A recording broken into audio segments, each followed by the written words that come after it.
dominant. It's there are a lot of things that I may not like, and I may not subscribe to, but I at least want to understand. I want to put a little understanding on it. So if my charge or somebody I'm working with or somebody I'm dealing with say, hey, what do you think about this? Hey, that's not my cup of tea, family, but I understand why you want to pursue that, right? So that way nobody can come back and say, well, you hanging out with them people, but the other day you said they was on some whole shit. Oh no, I told them they was on some whole shit, but they on some whole shit, but they have the best product to do this thing with. And so I conduct myself with them as a man not on no whole shit.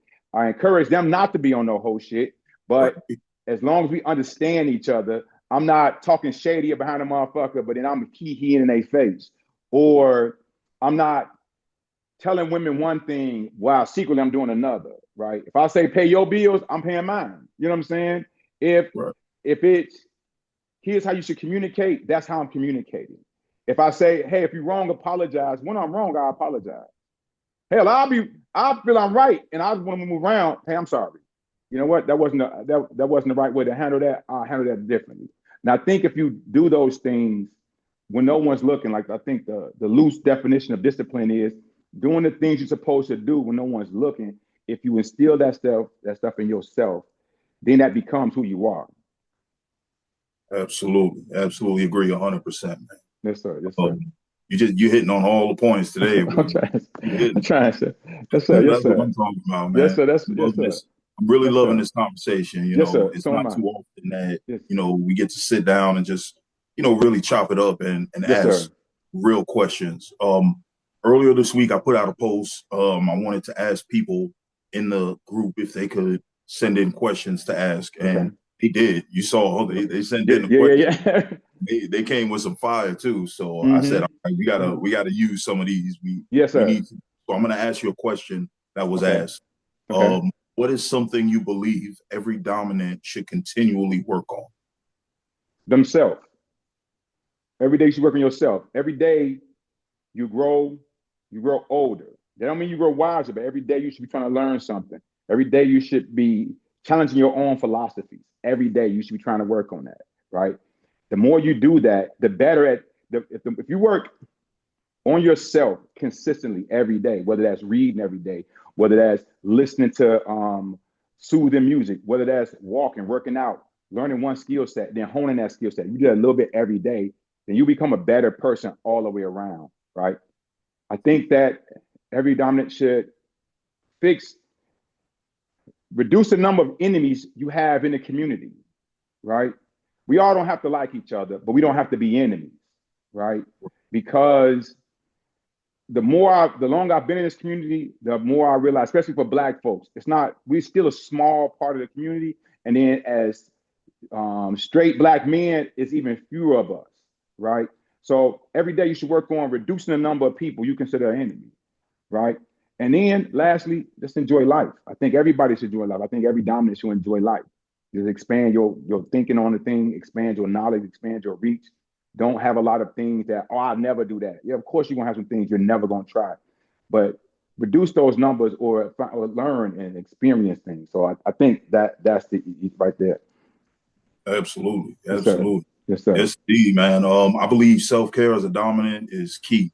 Mm-hmm. Uh, Mm-hmm. I go to the gym every single day, Mm-hmm. on weekends and on Sunday. If I'm available, I'm Mm-hmm. going because it's something that I enjoy. It's time by Right. myself to Yes, get in sir. my head, kind of, Yes, sir. just be alone for a little Yes, while. sir. Yes, And don't sir. get me wrong, I love my girls. I love my Yeah, house. yeah. But Yeah, yeah, yeah. when you get away, you get time to like. That's when you do your best work, your best Mm-hmm. thinking on your Mm-hmm. own. Mm-hmm. So I definitely enjoy that. I also enjoy going fishing. Okay. It's the simple things, you know what I'm saying? Okay. I fell in love Right. with being an outdoorsman during SEER training when I Right. was in the Army, and I loved Mm-hmm. it. It's what I do now. I go out and Okay.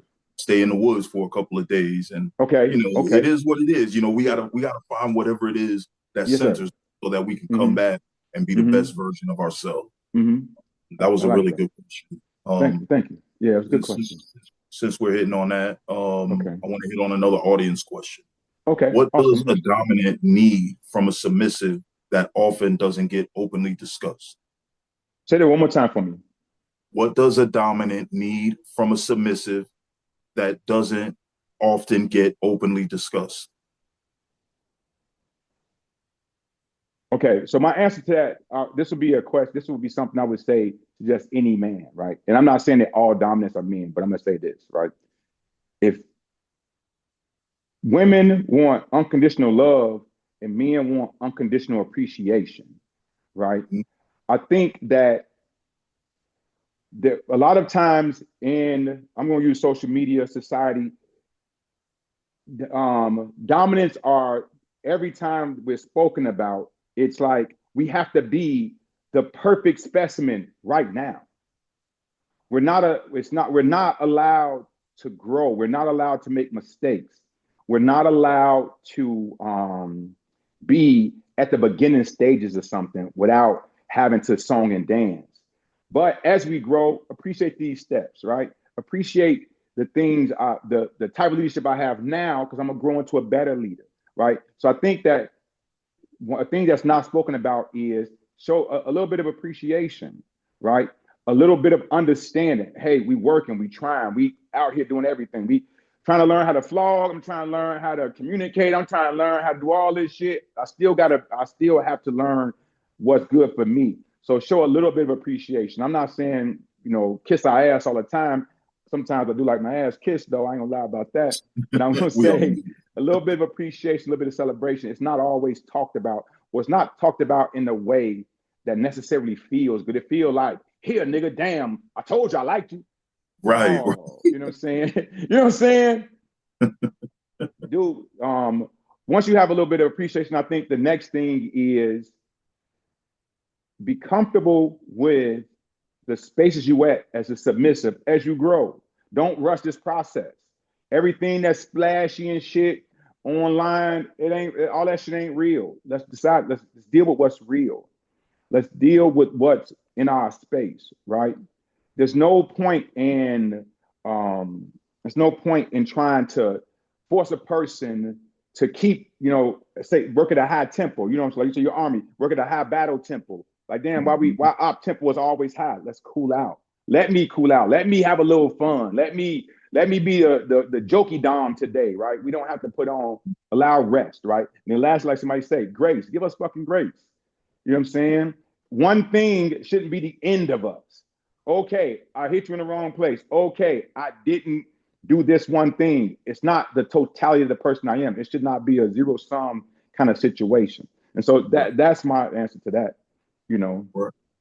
Oh, wait a minute. I'm gonna get into this. I think there was a question. And a little bit of compassion and reciprocity on a very human level. Dominance, tops, doms, masters, mistresses, we still just people at the end of the day as well. We're not robots. We deserve compassion. We deserve reciprocity.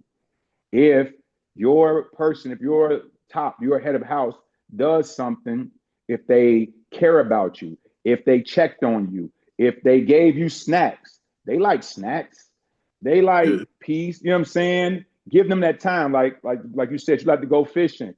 Shouldn't be calling you. It's not an emergency. Why are y'all asking me this shit, right? Don't make me, I shouldn't have to keep enforcing the rules. I hang them up on the refrigerator. You walk past them every day, start living them. But give me some compassion, give me some reciprocity, and give me grace. That's my things. Absolutely.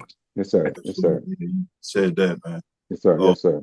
And that's I can't even add to that right now. Like, you hit it all, because those are the most important things, grace is definitely important, but always, and I think people get that, they think that when you get a dominant, when you get him or her, that they're the best version of themselves when you got them. It may not be.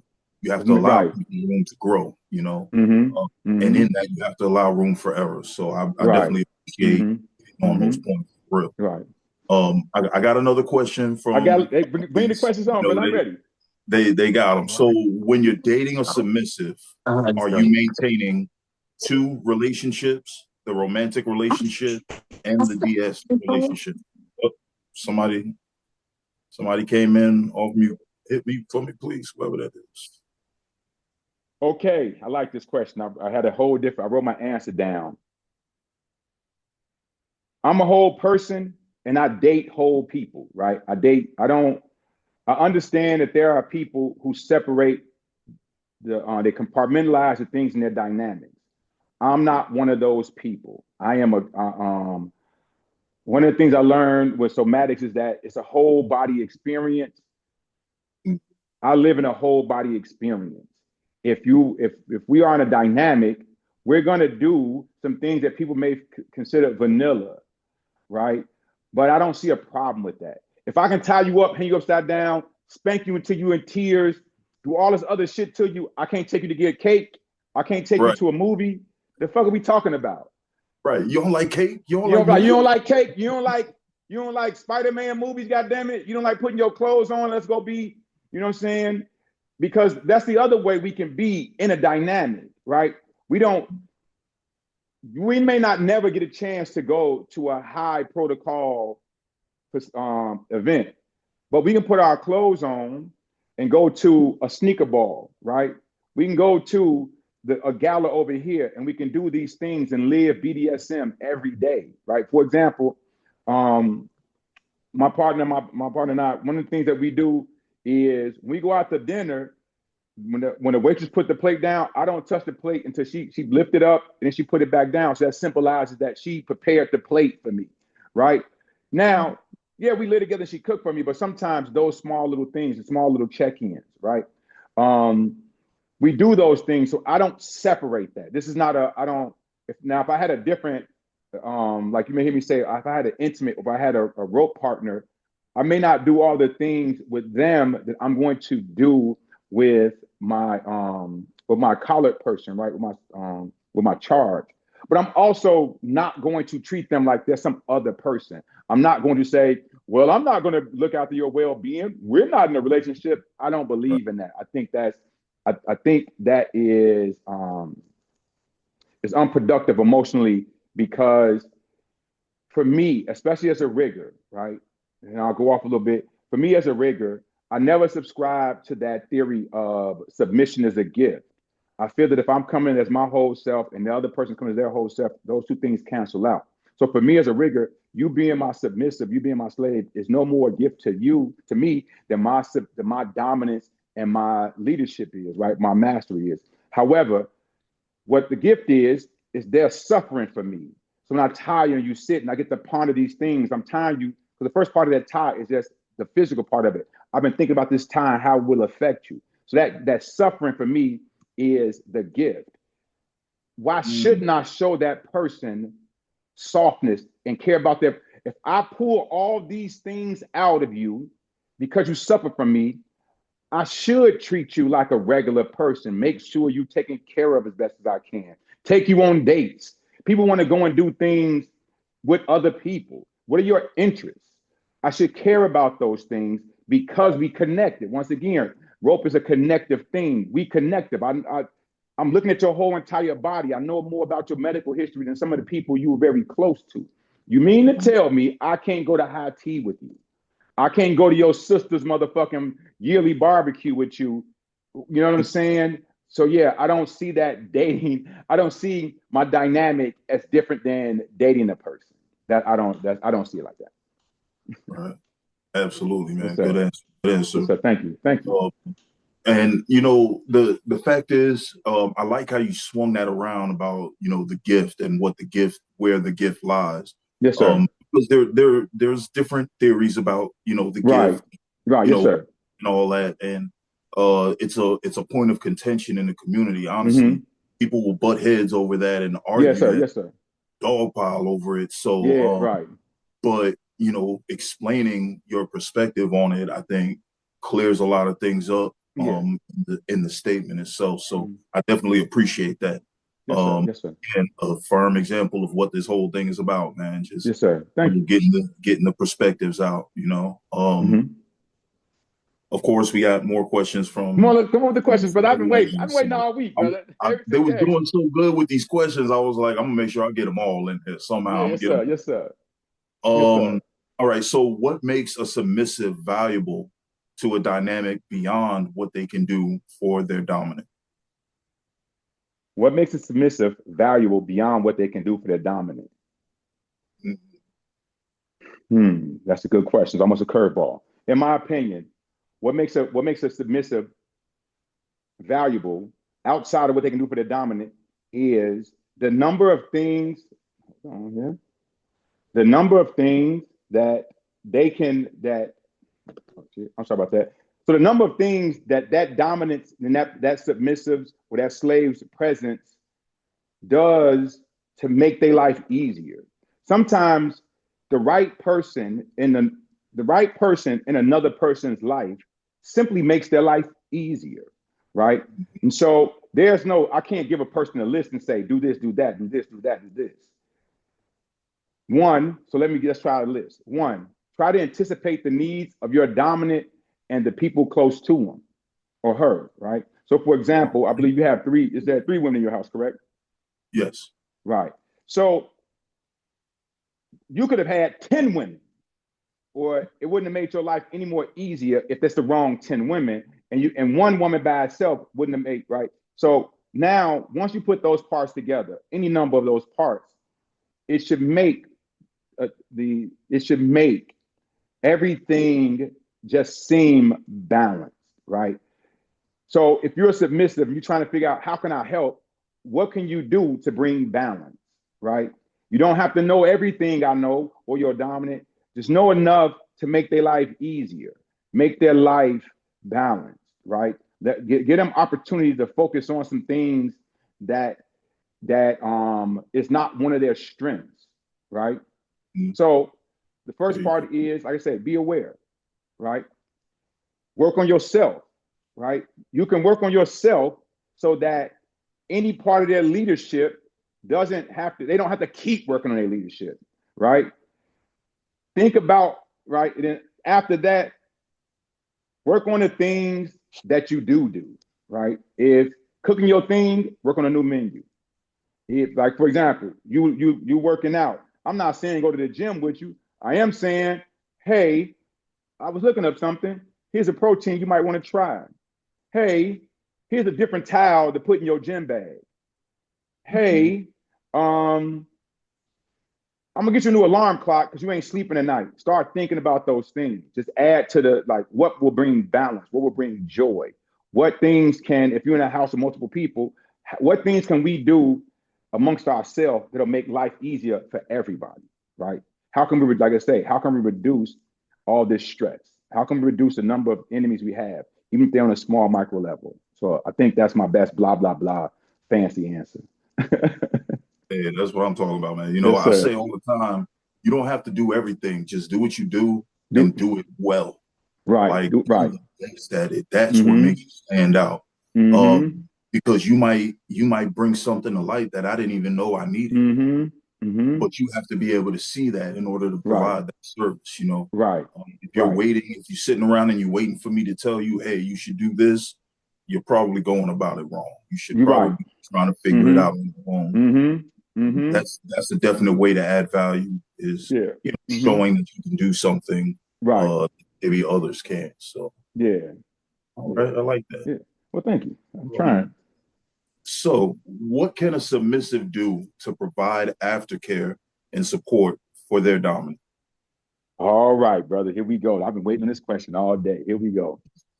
So first of all, I need submissives to understand that aftercare is a privilege. Aftercare, because we're talking about on an energetic connective level. I'm not speaking on this for pickup play. I'm not talking about what you do at the after parties. Aftercare is it's a privilege, right? And so going back to understanding that it should be a reciprocal energy exchange. It should be aftercare directly after a scene should be for both people, submissives, bottoms, slaves, visitors to this lifestyle should understand that both people were in the scene, right?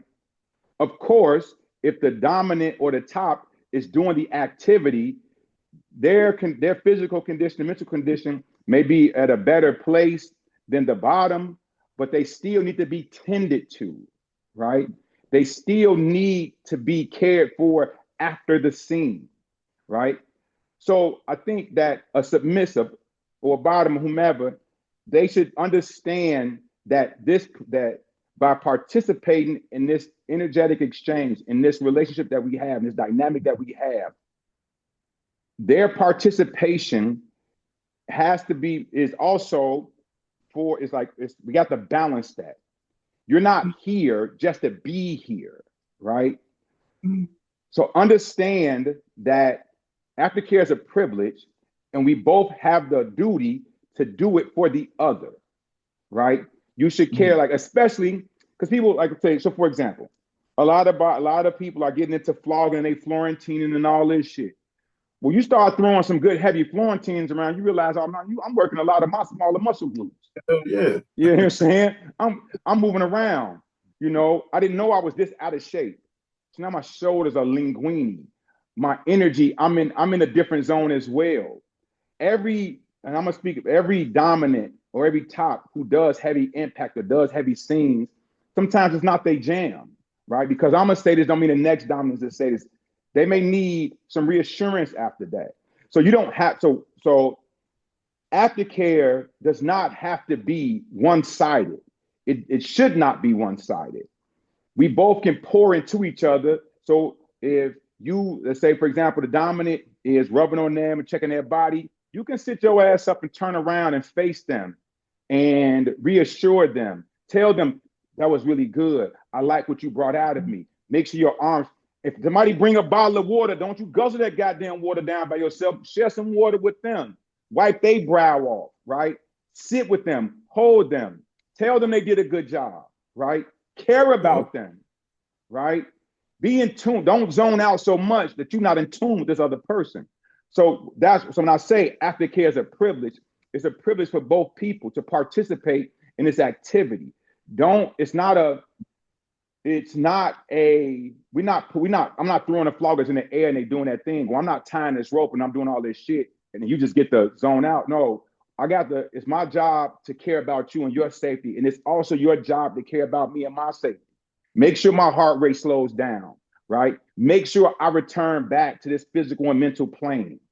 You know what I'm saying? If I told you I had a hard day and we did this heavy scene, maybe I want to physically release. That may look like crying. I may want to bite into you. I may want to scream at the world. I may want to hear my side of a story being told, right? So understand that aftercare is a privilege. Everybody don't get that privilege from everybody, but if it's in a real situation, if it's a real, well, let me clear something up. Everybody I believe that submissives and slaves are one part of a dynamic, like a master and a dominant is the other part. So if a person is not a part of a dynamic, I'm not calling you a slave. Or I'm not calling you a master. I'm not calling you a motherfucking whatever your title may be. You're a bottom, you're a top. Now, if you're in a dynamic, you should be looking at that privilege of giving aftercare to your other person, no matter what that is, right? So at pickup play, yeah, I'm gonna check on you. For models, I'm gonna check on you. Hey, make sure you cool. Hey, you had the rope burn, you put something on it. But if you're my submissive, if you petitioned me and I chose you, I collared you, I did all these things for you, I'm leading you in your life, it is a privilege for us to do this shit we gonna do and then turn around and care for each other. Because I'm not this vulnerable with every fucking body. You shouldn't be this vulnerable with every fucking body if you my submissive, right? If you a submissive of Mr. Knight, everybody shouldn't be giving you aftercare. Part of my language, I'm not speaking, I'm saying that everybody ain't a submissive because they agree with something. Or every person that tells somebody to do something isn't a dominant. You bought some flowers. Okay, you're the person with flowers. You should want to care about the people you putting this fucking pressure on. So to answer that question, what I believe a submissive or a bottom, a submissive or a slave, somebody in a dynamic, understand that aftercare is a privilege. You have a privilege to care about the person after this energetic exchange that you both went through. Yes, you got your ass spanked, but they were spanking your ass. If you don't believe throwing them floggers around to get you in a different headspace, pick them motherfucking floggers up. Participate in the scene the way we participate. Because the opposite for us is true. I'm not getting my ass spanked. you know what I'm saying? We should care about each other. Understand that aftercare is a privilege. It's not a right. You just don't get it because somebody spanked your ass, somebody tied you up. I'm gonna check on you, but everybody don't get that privilege because everybody doesn't get the privilege of my vulnerability. If that makes sense.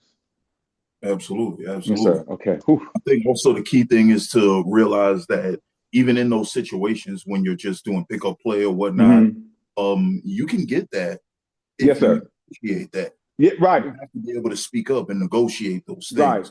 Don't go into it thinking that you're going to get it just because is the main point here, you know. Correct.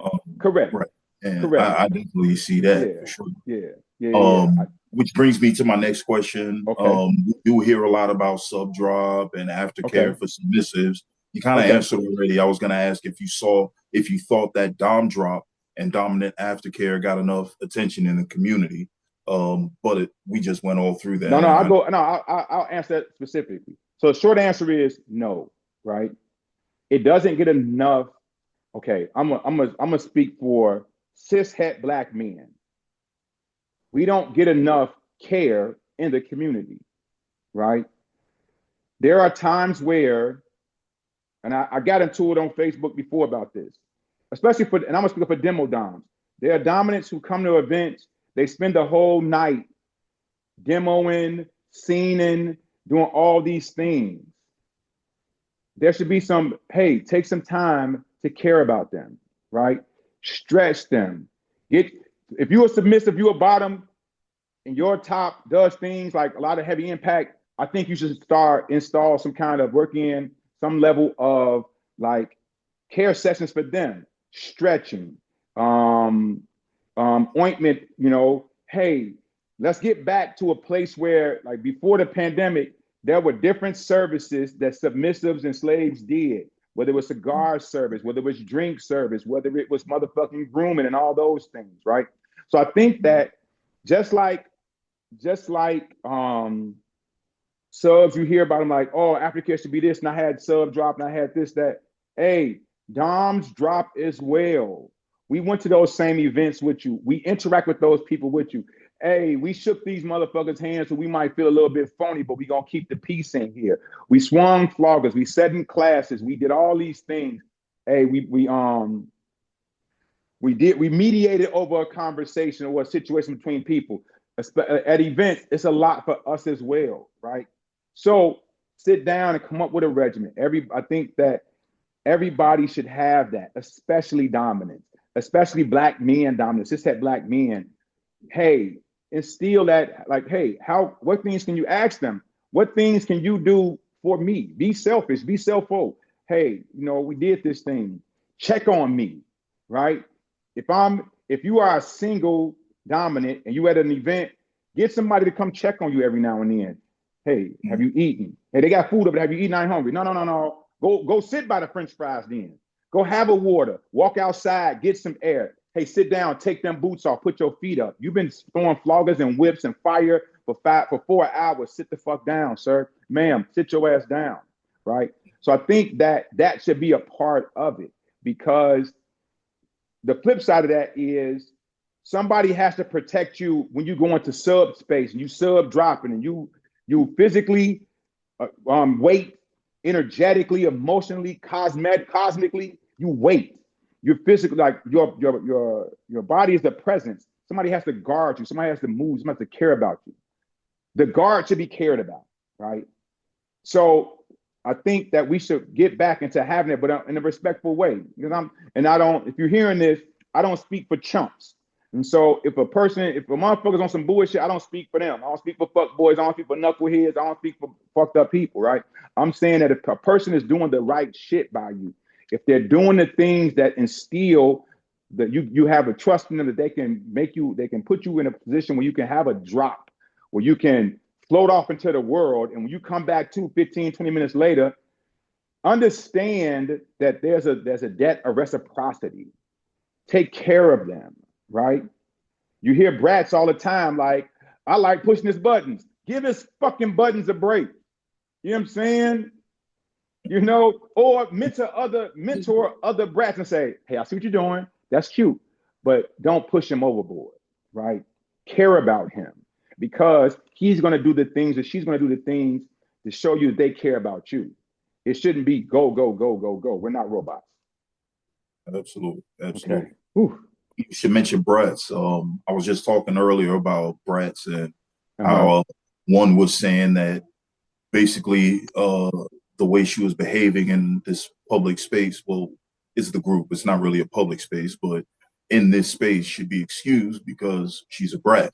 And I had to explain that you don't get to brat on everybody just because you're consenting to that shit. So you get to brat with people who you consent with, who you have the conversation. You get to just brat for the sake of bratting because you're a brat. That it don't work. That would be like me going around doming everybody because I'm a dom. You don't do what I say. No, right. Yeah, that don't make sense. It don't make sense. You don't have that. Yeah, it's dope you hit on that too. Because yes, sir. Yes, sir. Just having that conversation. Yes, sir. Yes, sir. Yes, so, you've worked with many submissives and models. What qualities do you possess that you believe makes them feel safe and comfortable enough to surrender control to you? Okay, so two things. I'm gonna start with the last part first. When I'm working with somebody, I don't look for them to give me control. What I ask them to do is let me be in charge of all the responsibility for their pleasure, right?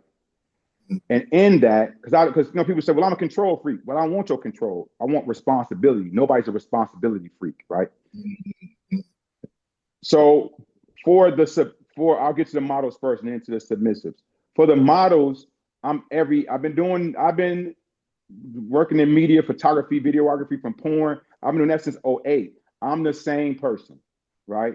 Now, if we fall out, we won't fall out because I did some creepy shit. We won't fall out about money. I'm gonna say it as plain as I can. I was getting pussy before I bought a camera, right? You know what I'm saying? So I have a goal a creative goal. So I want to get that thing done. And so people can trust me. I'm a person, a man of integrity. If I don't know it, I'll tell you I don't know it and I'll learn it. I'm not going to do you no harm. I'm going to return you back to where you came from, right? And I had to be, one of the reasons I say that because I'm from Chicago. Chicago's a major city, but it's a small place. You're going to bump into somebody. You do somebody wrong, you're going to bump into them, right? So be a person of integrity. So I try to be a person of integrity. I try to be a person of that's trustworthy. If I say I'm gonna do it, I'm gonna do it. If I don't do it, I say I didn't do it. I'm sorry, right? So models, and I worked at my craft though, with photography, with videography. I work at it. I started learning. I started watching. So that's why I believe models choose me. It's I just been working at it, right? I'm maybe not as good as some other people, but I'm a lot better than the day I started, and I'm going to be a lot better days ahead before I stop, right? Now, with submissives and women who are in a relationship or a dynamic with me, I carry that integrity over. I'll tell you who I am, and I live to be that person, right? So I'm not going to steal your money. I'm not going to do you no kind of way. I'm not going to move in your house and then not make living with you better, right?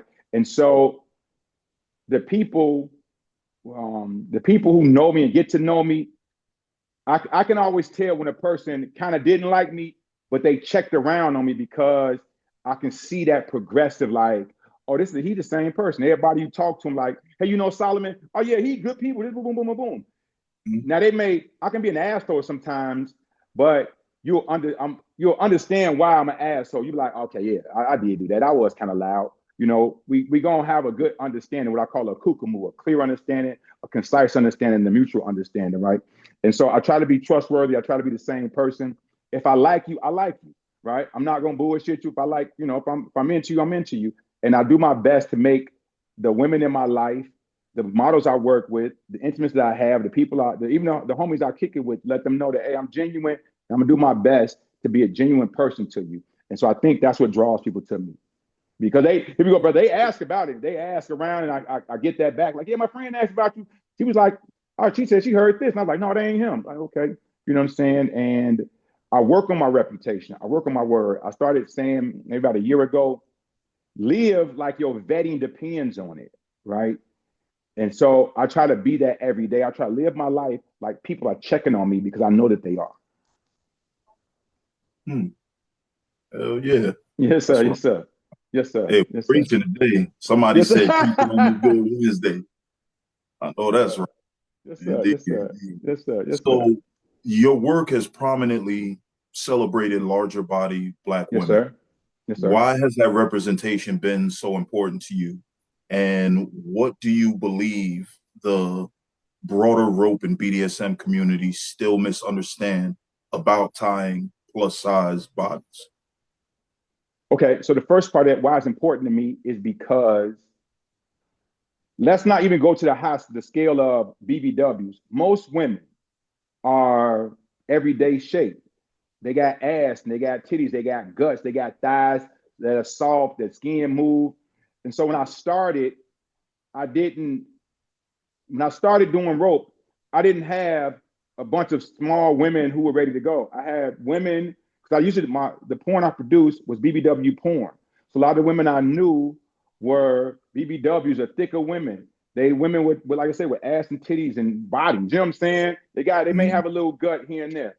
And so for me, it was important that if they're going to give me their bodies to photograph, to create art with, I should know what I'm doing with those bodies, right? And I understand that the Black woman's body is the beauty standard globally. They see our bodies across the diaspora and they want to emulate our women's bodies. They want the thick lips. They want the big ass. They want the big breasts. They want that energy. They want that hair. So it's important that we see that, right? I believe you and I are around the same age. There was a time right before the internet that people did beautiful Black art. They like album covers had sexy Black folks on them. I didn't know none of that other shit. I knew that the Ohio Players got Black women on it. All these other people got album covers. It's art. It's Black women. Then we had the velvet paintings. You know what I'm saying? Yep. I wanted to create Black erotic art with Black women for Black men and Black people who enjoy Black bodies, right? It was important that I continue with that, right?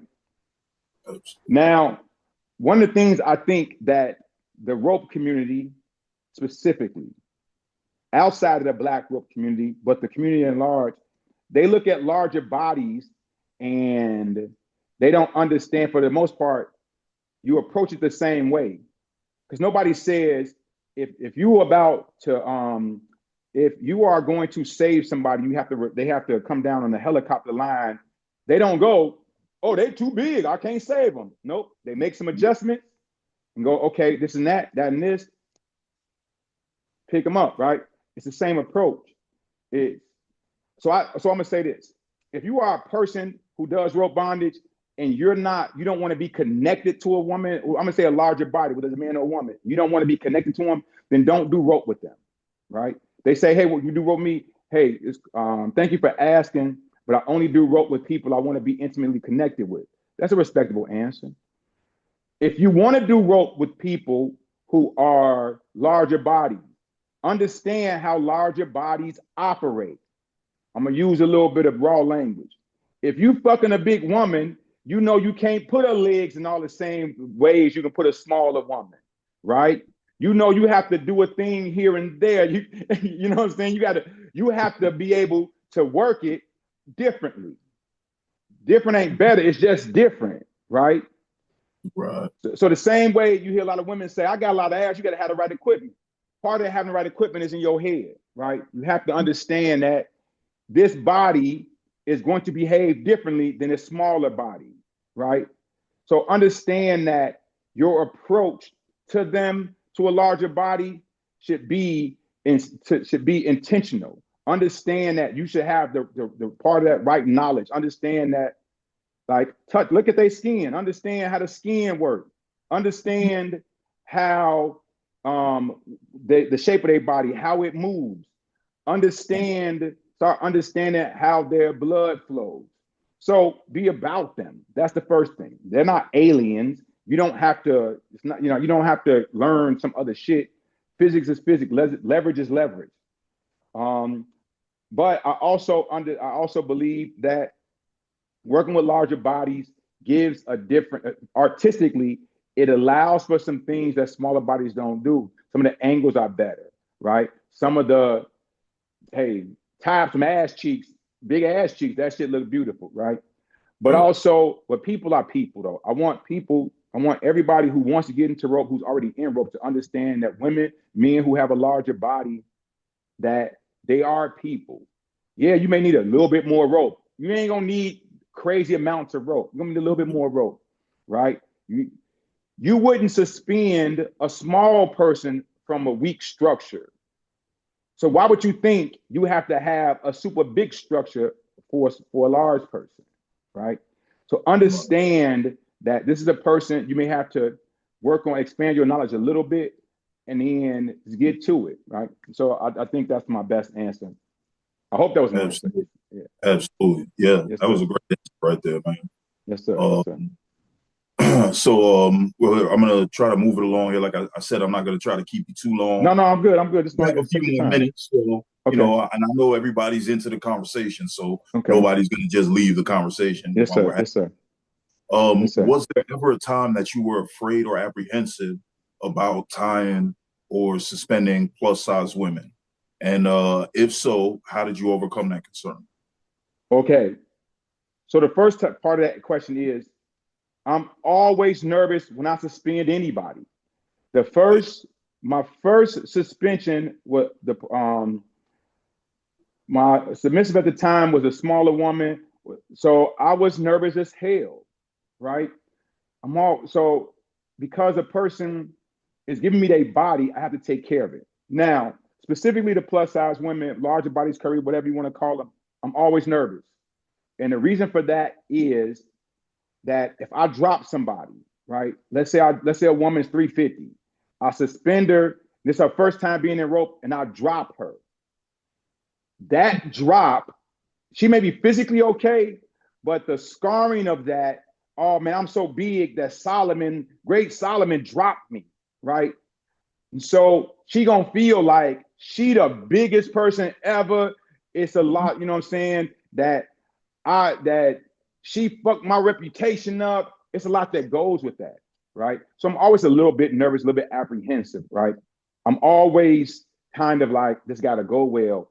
I'm always trying to make sure it goes on without a hitch, right? It's not gonna be 100% perfect, but I wanna make sure that I return them to the floor the way I got them, right?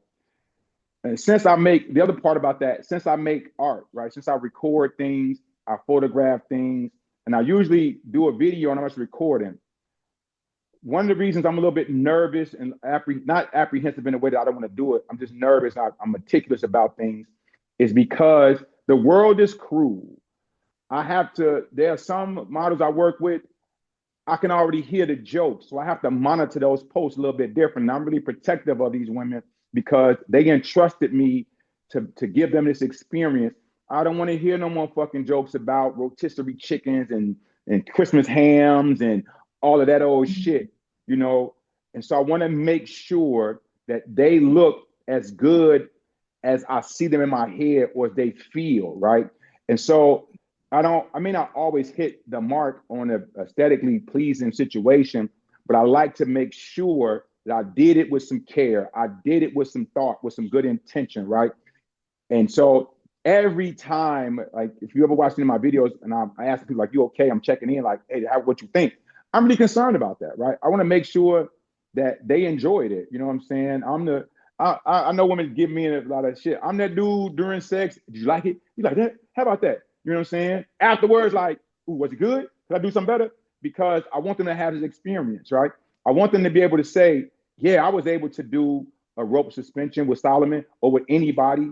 And so for me, yeah, I get a little nervous every time. It's never not a time that I'm not nervous, that I'm not kind of like, okay, slow down. Let's just take this, hey, breathe. You know what I'm saying? Slow is smooth, smooth is fast, fast is deadly, right? I want everything to look good. I want everything to feel good. And in every suspension, I'm going over the things I know in my head. I got to know if the information is right because every person's body is different. And so the answer to that is, yeah, I'm nervous all the time. Right. Okay. So are there any safety considerations or adjustments that are important when tying or suspending larger body people? Um, so yes. So some things, um, so some considerations. Bodies move, right? So um I hear people, and I wrote about this in my book, like pretty is cool, but it's not the goal, basically, right? Rope will move on a larger body in a way differently than it'll move on a smaller body, right? Not every not every body, you know what I'm saying? Every big body is the same. There's some women you meet them and they solid, and other ones are not so solid, right? There are other when you're standing up, you don't understand where somebody's center point is, right? Where their center of gravity is. That may be different with a larger body. Some the rope may go under there, go in a roll or something. So you have to consider that, right?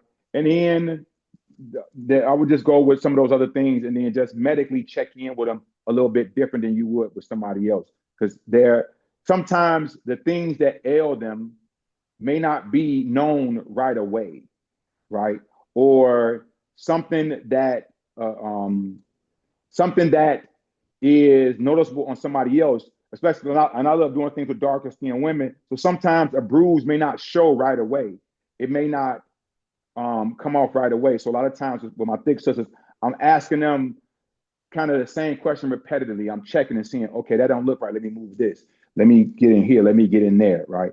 And so other than that, I don't think there are any more, there aren't, yeah, there are some safety concerns, but there aren't that many more safety concerns than there are for somebody who may be older, somebody who may have diabetes, who may have somebody who may, like a person who has soft skin, somebody, it's a different, it's every person's physical body who is into rope. There are some unique safety concerns for each body type, but I don't think that those safety concerns for each body type that is unique to a certain body type is like, I don't think that a larger body is way more things than somebody else. Gotcha. Gotcha. Okay. All right. All right. That's a good answer, man. Thanks for Yes, sir. that. Thank you. Thank you. I'm gonna skip ahead a little bit, and Okay. I just want to kind of get into some of the more nuclear type questions we got here. Okay. All right. Oh, here we go. After more than a decade in the lifestyle, what has Okay. dominant taught you about yourself, and what are you still learning or being challenged to improve? Okay. Do one more time with that question, brother. Is after after more than a decade in the lifestyle, Okay. what has dominance taught you about yourself, and what are you still learning or being challenged to improve? Okay. Some I'm a man of mottos. One of my house motto is service over everything, right? So being a dominant is, when I say service over everything, that means that I have to provide the environment to be served in, right? So if I want a person, so for example, if I want a person to cook for me at my house, um, cook at my house, I should have a kitchen for them to cook in. That kitchen should be functional, right? There should be food in that kitchen, right? So as a dominant to lead, I should, once again, I should have a philosophy. I should have some integrity. I should be a person that understands that being in charge is not the same as being a leader, right? A thing I learned, I'm gonna keep circling, I'm gonna go back and forth. A thing I learned is that leadership comes with penalties, right? You said you was an army, you're a soldier. The leaders eat last, and sometimes their portions ain't the biggest, right? The leaders should understand, and that, hey, if things didn't work, I'll take responsibility for that, because I'm gonna take responsibility for making sure they do work, right? I also learned that I'm only a dominant to the person who agreed to be my submissive. I'm only a master to the person who agreed to be my slave. Otherwise, I'm just a top, and that's okay. Um, Other things I learned is, once again, the lesson I already knew: stay in my lane and shut the fuck up. How they run their house is not how I have to run my house, right? I don't have to fall for every little trick that's out here, right? I don't have to be a part of every movement. It's okay. Fear of missing out will get you killed, right? And then lastly, I'm gonna say another thing that I learned is it's okay to just be okay. I don't have to be the world's greatest dominant. I can be, because to my submissive, my slave, I may be the world's greatest person. And that's okay. Learn, keep learning, and keep learning, right? And then I'll say this last part that submissives, when I came into rope, because I came into rope first before I got into the bigger BDSM community. When I came in, most of the teachers in the lifestyle then for rope were the bottoms, were the women. Just like there are a lot of, like if you're a Muslim, there you go to the mosque, there are a lot of women teaching. A lot of the books about eating food is about women, right? So a lot of the things I have to learn on how to be better at being a dominant, I have to get those from a submissive. I have to get those from a slave. I have to get that from somebody who's teaching from their experience, right? So it's okay to be the student. I don't have to be the leader all the time. And then you can lead from anywhere in the formation. You can lead from the front, you can lead from the back, you can lead from the middle, you can lead from the flank, you can lead from afar. And so that is good because you don't have to always be in these traditional spaces to oh, I'm the leader, I have to go first. No, sometimes you may have to pull up the rear. You may have to be in the middle to orchestrate this thing. You may have to stand off and then watch and see how this unfolds. And so I learned it as a dominant. Absolutely. Yes, sir. Right. So what is something about dominance that submissives are often afraid to say out loud, but you believe they may actually be right about? What is something about dominance that submissives are afraid to say out loud? All right. I think that, here we go. So I'm gonna say this again. I don't think every person who is the top is a dominant. We can agree on that. I think though, the flip side of that though is that I think a lot of submissives, a lot of bottoms don't want to say that dominants are usually more right. Not to say we're more right than them, that there are a lot of times that we were right in the first fucking place, right? That, and a reason I think that's important is because there are a lot of dominants, women and men who are out here trying to be good leaders of the community. So sometimes they'll say a thing and it's correct the first time they said it, right? A lot of times submissives don't want to hear that, right? Because it's easy to say, these dominants is fucked up out here. Oh no, they'll say that. They'll say that. But they won't say, I spoke with this person before we did the scene. They told me not to drink. I decided to drink and now I got fucked up. I'm trying to figure out how to say they violated my consent when it should have been, they told me not to drink and I drank. They were right. I shouldn't have done that, right? My sir, my ma'am gave me this list of rules. I actively didn't follow them, and my life would have been a little bit better had I listened to them, right? We criticize, yeah, man, it's easy to say it ain't no real dominance out here. Or these fake doms and blah, blah, blah. We don't celebrate the good doms because a lot of times people are right in their initial assessment. Hey, no, you can't join my house. There's no good gonna come of this. You hard-headed, and I'm not gonna keep talking to you. I'm going in a different direction than you going. People are genuinely, a lot of times that dominants are correct. They were right the first fucking time. I ain't saying every time. I ain't saying nobody that there ain't a bunch of motherfuckers out here who want some bullshit, but I don't consider them part of, they in the community, but I don't consider them the people who move the community, right? And so that's one thing that that submissives don't speak up on. But also I think another thing that, because everybody has to go in together with this. I think that submissives don't say enough that I'm gonna defend dominance. They don't say enough that, hey, my man, my sir is really trying to learn, and I need to give them the opportunities to learn with me. They don't allow for that. They don't allow for, a lot of times they scared to say, hey, he don't know. but he or she want to be great.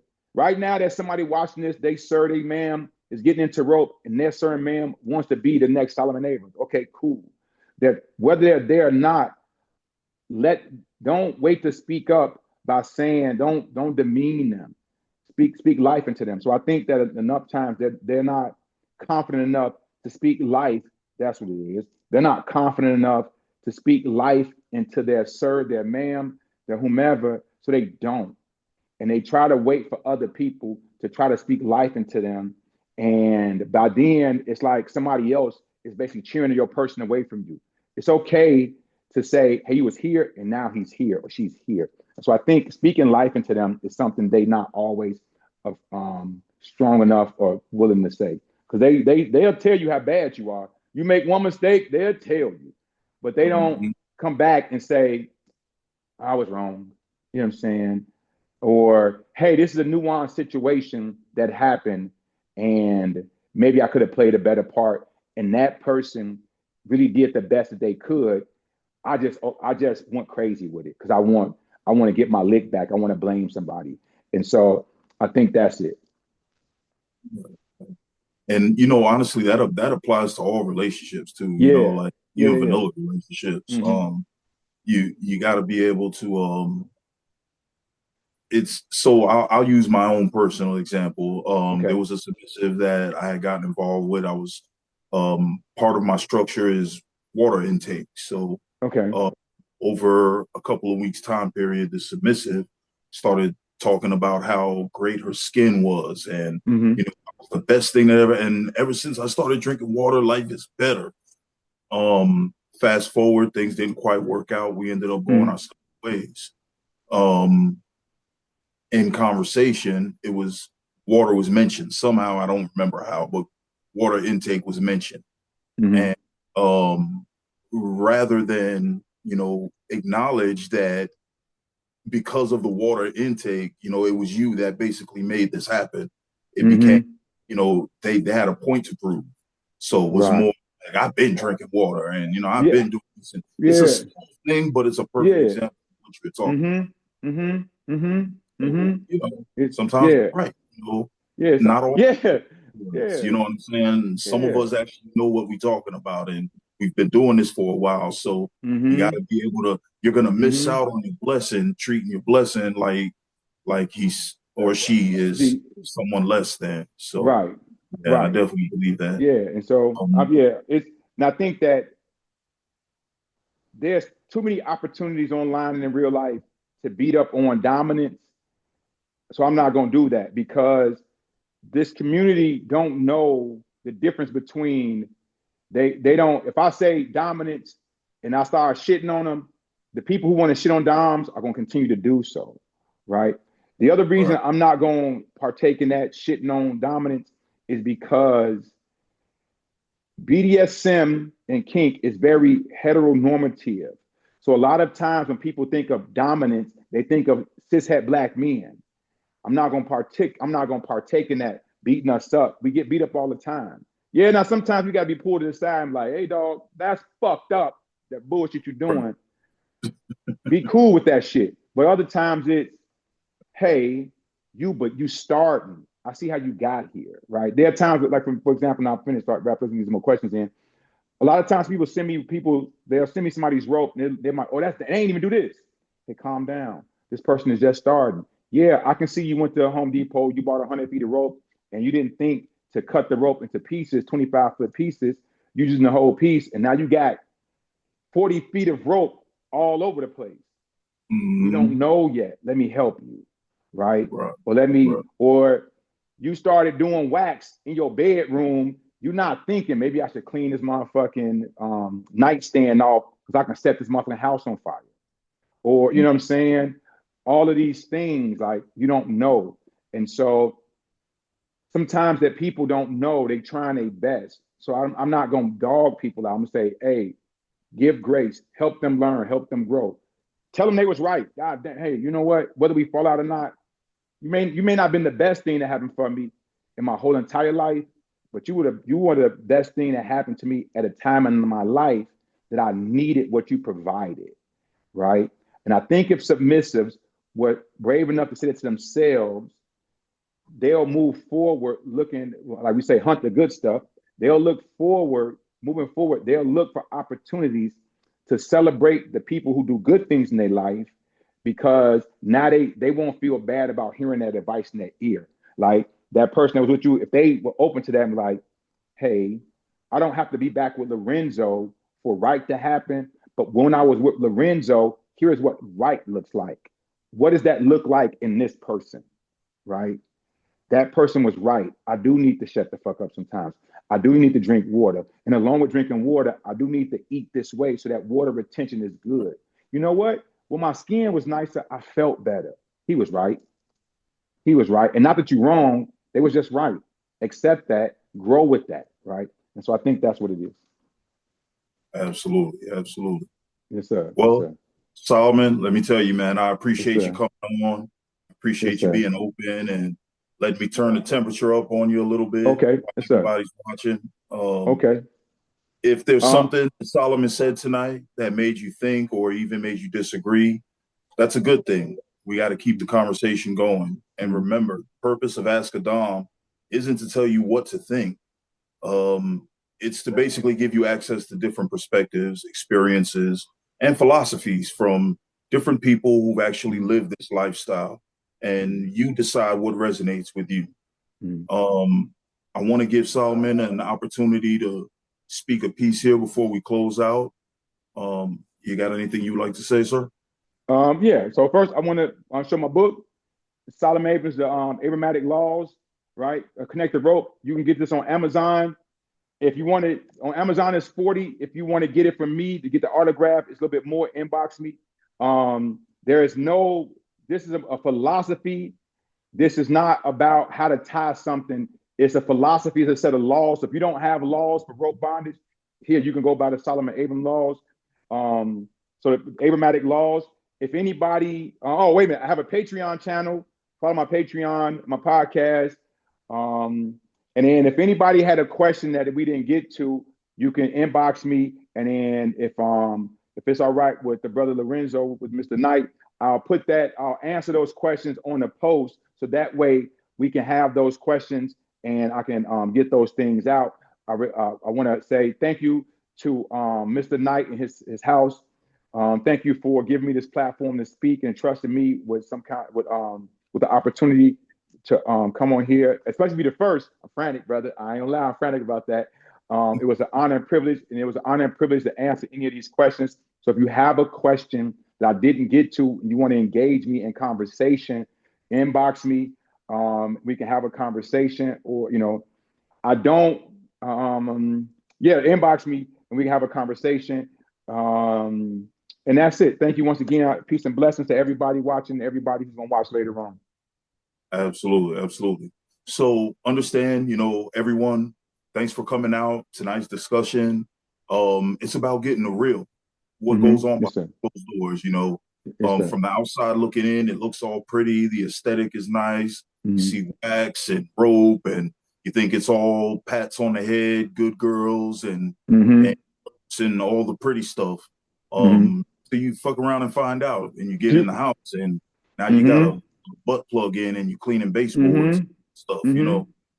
So it's important to understand what goes on behind closed doors and understand that there's real true thought that goes into each one of these aspects. This isn't just stuff that we're just doing. We study on this, we read up on it, we use real principles and real leadership principles to actually do this.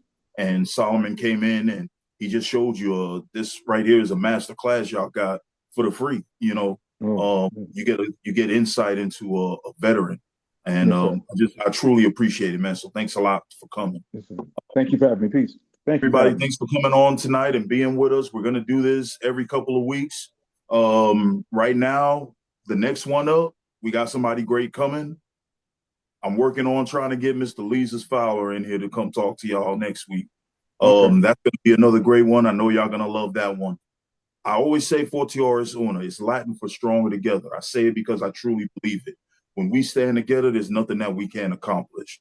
I love you guys. Thanks for coming out with us. I'm Lorenzo Knight. This has been Ask a Dom on TDTV. Real questions, real experience, dominance answer. You grow. Good night, everybody. Good night.